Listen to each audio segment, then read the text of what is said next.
Gab, obviously he's got this reputation, rightly so, as one of the best defenders in the world. Will he fit into City, no problem?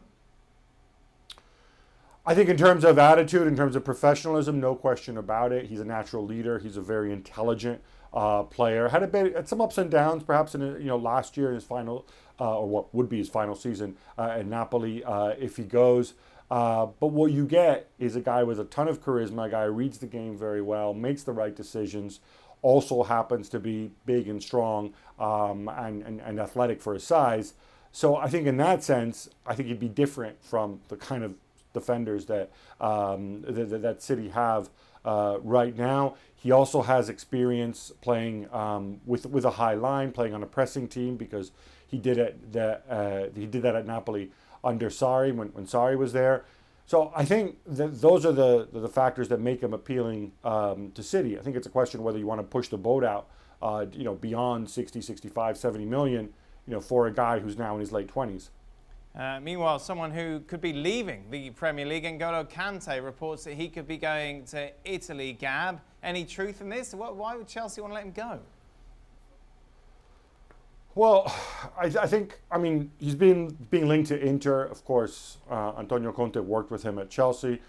Conte is a huge Conte fan. He sees him as an ideal guy in the mix. Conte likes his veteran players, of course, and Conte, how quickly he grew up. He would probably come close to calling him a veteran by this stage.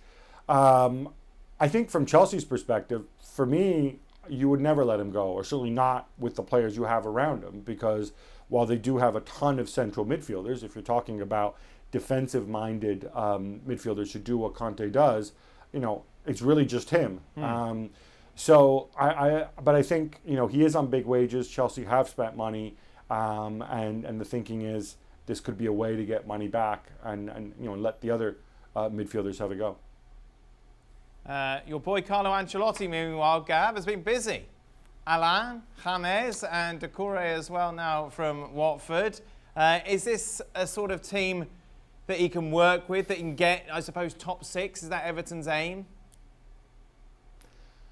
I think it would necessarily have to be, because, these guys aren't coming cheap. I do kind of feel, as much as I love Carlo, it is kind of weird when you see him going back to players he's worked with before, like Alan and of course James. That generally doesn't always sit right with me. Doucouré, I think, if he goes back to being the players he was 2 years ago, can be devastating in the middle of the park, and obviously he can get the best out of James. Alan might be on his way down, but I think it's a slow trajectory for him. And when he was at his best, he was arguably, or certainly one of the best central midfielders in Serie A. So I think they'll give you a boost, but I think, for him to work longer term at Everton, he's got to get the best out of his young players as well. And James as well, who you didn't mention there. Obviously, you worked with him under Real Madrid. I don't know if this is going to work, is it, Gab?